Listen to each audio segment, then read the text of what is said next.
إن الحمد لله نحمده ونستعينه ونستغفره ونؤمن به ونتوكل عليه ونعوذ بالله من شرور أنفسنا ومن سيئات أعمالنا من يهده الله فلا مضل له ومن يضلله فلا هادي له ونشهد أن لا إله إلا الله وحده لا شريك له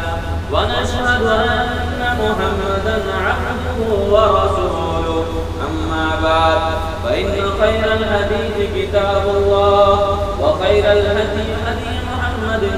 صلى الله عليه وسلم وشر الأمور محدثاتها وكل محدثة بدعة وكل بدعة ضلالة وكل ضلالة في النار فأعوذ بالله السميع العليم من الشيطان الرجيم بسم الله الرحمن الرحيم يا أيها الذين آمنوا اتقوا الله حق تقاته ولا تموتن إلا وأنتم مسلمون يا أيها الناس اتقوا ربكم الذي خلقكم من نفس واحدة وخلق منها زوجها وبث منهما رجالا كثيرا ونساء واتقوا الله الذي تساءلون به والأرحام إن الله كان عليكم رقيبا يا أيها الذين آمنوا اتقوا الله وقولوا قولا سديدا يصلح لكم أعمالكم ويغفر لكم ذنوبكم ومن يطع الله ورسوله فقد فاز فوزا عظيما قال الله عز وجل واذكروا الله في أيام معدودات ہر قسم کی تعریفات و صفات بڑائی بزرگی حمد و ثنا اللہ عز و جل کے لیے ہے اور انگیزت درود و سلام ہو اس ہستی اقدس و مقدس پر جن کا نام نامی اسم گرامی جناب محمد عربی صلی اللہ علیہ وسلم ہے۔ حاضرین جمعہ، آج کے خطبہ جمعہ میں آپ کے سامنے یہ جو ایام چل رہے ہیں یعنی ایام تشریق جن کو کہا جاتا ہے، ان کے متعلق آپ کے سامنے کچھ باتیں رکھی جائیں گی اور ساتھ میں کہ مقصد قربانی فلسفہ قربانی سے کیا کچھ ہمیں حاصل ہوتا ہے اور اس کے نتیجے میں ہمارے اندر کیا تبدیلیاں رونما ہونی چاہیے، کس طرح کا تغیر آنا چاہیے، اس کے متعلق بھی آپ کے سامنے بات رکھی جائے گی۔ گزشتہ جمعہ میں آپ کے سامنے عشرہ ذی الحجہ کے تعلق سے کیا کچھ ان کے فضائل ہیں یہ باتیں آپ کے سامنے آئی تھیں کہ یہ وہ ایام ہیں جو بہت زیادہ فضیلتوں والے ہیں کہ جن میں عبادتیں اگر کر لی جائیں تو اللہ رب العالمین کو بہت زیادہ محبوب ہیں اور اس کے نتیجے میں انسان بہت ساری نیکیاں جمع کر سکتا ہے کتنے محدود اوقات میں، یعنی 10 دن کے جو ایام تھے ان میں اگر کم انسان عبادت کرتا ہے تو بھی جو نیکیاں ہوتی ہیں وہ بہت زیادہ بڑھا چڑھا کر کے دی جاتی ہیں۔ آپ کے سامنے یہ بات عرض کی گئی تھی، لیکن میرے بھائیوں اور دوستوں اس کے بعد جو بات کے ایام ہیں جیسا کہ اللہ کے نبی کریم صلی اللہ علیہ وسلم فرمایا اعظم الایام یوم النحر، کہ جو ایام میں سے سب سے فائد ایام ہیں انہی میں سے ایک دن یوم النحر جو قربانی کا دن ہے وہ افضل بہت زیادہ افضلیت والا دن ہے۔ اور اس کے بعد اللہ نے فرمایا ثم یوم القر، پھر جو ہے یوم القر، یوم القر سے کہتے ہیں کہ عید کا دوسرا دن، یعنی بس دن کی فضیلت الگ ہے اور اس کے بعد دوسرے دن کی فضیلت الگ ہے، پھر اس کا بائشتہ اس کی فضیلت گھٹتی چلی جاتی ہے۔ تو میرے بھائیوں اور دوستوں یہ تو بات اللہ کے نبی نے فرمایا کہ عشرہ ذی الحجہ کی ایک الگ فضیلت ہے، یوم عرفہ کی الگ فضیلت ہے، اور ساتھ میں فرمایا کہ یہ یعنی عید کا جو دن ہوتا ہے جس دن ہم قربانیاں پیش کرتے ہیں اس کی الگ فضیلت ہے، اور اللہ کے نبی نے فرمایا کہ یہ جو قربانی کا دن ہوتا ہے یہ بڑا افضل ہے، اور اس دن رب العالمین کی خاطر رضا کی خاطر جو قربانیاں کی جاتی ہیں، جو کہ خون بہایا جاتا ہے، وہ اللہ رب العالمین کو بہت زیادہ پسندیدہ ہے بھائی اور دوستو۔ لیکن یہ جو واقعہ اور حادثہ رونما ہوا تھا، جس کے نتیجے میں یہ سنت جاری اور ساری ہوئی، اور یہ پوری تا قیامت سنت وہ قائم اور قائم رہے گی، اس کا ہمیں سمجھنا چاہیے کہ حضرت ابراہیم علیہ السلام کے قربانی سے ہمیں کیا کچھ پیغام ملتا ہے۔ تو میرے بھائی اور دوستو، تو ان ایام میں جو ہمیں کرنے کے کام ہے، جو ہمیں کرنا چاہیے، وہ کیا ہے کہ اللہ کے نبی کریم صلی اللہ علیہ وسلم نے فرمایا کہ ان ایام میں جہاں بہت سارے کام کرنے ہیں، انہی میں سے ایک کام ہے کہ اس خوشی کے موقع پر، یہ جو خوشی کا موقع ہے، اس خوشی کے موقع پر صرف اپنے تک خوشی محدود نہ رکھنا، بلکہ خوشی کا معنی یہ ہے کہ لوگوں کے ساتھ خوشیاں منانا، لوگوں کو بھی اپنے خوشی میں شامل کرنا۔ لیکن یہ دیکھنے میں نہیں آتا، صرف اپنے پرچت لوگ، اپنے جاننے والے لوگ، اپنے شناسا لوگوں تک ہی لوگ اپنی خوشیوں کو محدود رکھتے ہیں۔ اور اس موقع پر جو اللہ رب العالمین نے کہ یہ فرحت و شادمانی کا ہمیں موقع عطا کیا، یعنی جو ہم جانور قربان کرتے ہیں، اس موقع پر فَكُلُوا مِنْهَا وَأَطْعِمُوا الْبَائِسَ الْفَقِيرَ، اس موقع پر تم گوشت خود بھی کھاؤ، اور جو فقراء و مساکین ہیں، جو کمزور طبقے کے لوگ ہیں، جن کے اندر اتنی سخت نہیں، جن کے پاس اتنی طاقت نہیں، اتنی مالداری نہیں کہ وہ قربانی کر سکے، اور قربانی کر کے وہ دل بھر کے اپنے گوشت سے لطف اندوز ہو سکے، تو ان کا خاص خیال کرنا چاہیے۔ لیکن معاملہ یہ ہے، دیکھنے میں یہ آتا ہے، لوگوں کا رویہ یہ ہے، لوگوں کا طریقہ یہ بن چکا ہے کہ لوگ کھائیں گے اور کھلائیں گے انہیں کو جو ان کے جاننے والے ہیں، گرچہ وہاں ان کے گھروں میں دو چار بکرے ذبح ہوئے ہوں، لیکن ان کو ایک گوارا نہیں ہے کہ کمزور جس کے ہانڈیوں میں آج بھی گوشت نہیں پکنے والا ہے، اس کی شناخت نہیں کریں گے، اس کو نہیں ڈھونڈیں گے، اس کی تلاش نہیں کریں گے، بلکہ اگر ہم دیں گے اسی کو دیں گے جس نے ہمارے گھروں میں پہنچایا ہے، جس نے ہمیں کیا ہے، تبادلہ ہوگا۔ تم نے دیا ہے تو بھائی میرا بھی فرض بنتا ہے، نہیں دوں گا تو کیا کہے گا، میں نے تو دیا تھا، سامنے والے نے تو رسپانس ہی نہیں دیا۔ یہ مانسکتا جو ہمارے ذہن و دماغ میں بنی ہے، یہ خیال جو ہمارے دماغ میں بیٹھ گیا ہے بھائی اور دوستو، یہ شریعت اسلامیہ کا یہ پیغام نہیں ہے، اسلام کی روح نہیں ہے، اسلام کا یہ طریقہ نہیں ہے۔ اسلام نے وہ سکھلایا ہے، اللہ کے نبی جناب محمد عربی صلی اللہ علیہ وسلم فرماتے ہیں، واللہ فی عون العبد ما کان العبد فی عون اخیہ، جب تک ایک بندہ کسی اپنے بھائی کی مدد میں لگا رہتا ہے، اس کی پریشان حالی میں، اس کے دکھ درد میں وہ کام آتا ہے، اس وقت رب العالمین اس بندے کی مدد فرماتا ہے۔ بھلا بتلاؤ، رب کو جس کے بارے میں کہے کہ میں مدد کرنے کے لیے ایسے شخص کی مدد کرنے کے لیے تیار ہوں جو کسی کمزور کی، کسی لاچار کی، کسی بے بس کی، کسی محتاج کی مدد کرتا ہے، اس کی مدد میں جب تک وہ مدد میں لگا رہتا ہے، کسی طرح کی مدد کرتا رہتا ہے، اس وقت اللہ رب العالمین اس کی مدد کرتا رہتا ہے۔ اور اللہ کے نبی کریم صلی اللہ علیہ وسلم نے ایک دوسرے مقام پر فرمایا ہے، کیا فرمایا، من فرجا عن مسلمین کربۃ، کوئی بھی شخص کسی مسلمان کی کسی طرح کی کوئی مشکلات دور کر دیتا ہے، کسی طرح کی کوئی پریشانی دور کر دیتا ہے۔ پریشانی یہ کہ شخص نہیں ہے کہ کوئی کسی قرض کے تلے دبا ہے، کسی بیماری کا سے گرست ہے، نہیں، یہ بھی مصیبت ہے کہ اس کو وہ کسی وجہ سے کمزور ہے، وہ لاچار ہے، وہ آج اس کے بچے وہ آج خوشیوں بھرا ماحول نہیں پا رہے ہیں کیونکہ اس کے پاس پیسے نہیں، اس کے پاس اتنی طاقت نہیں اپنے بچوں کا لباس اور ٹھنڈ ڈھانپنے کے لیے وہ لباس مہیا کر سکے، ان بچوں کو خوشحالی کے لیے کچھ پیسے ان کو دے کر کے ان کو کچھ خوشیاں بانٹ سکے، اس کے پاس اتنی طاقت نہیں ہے کہ بچوں کو گوشت کھلا سکے، بلکہ وہ اس بات پر مجبور ہے کہ وہ عید قربان کے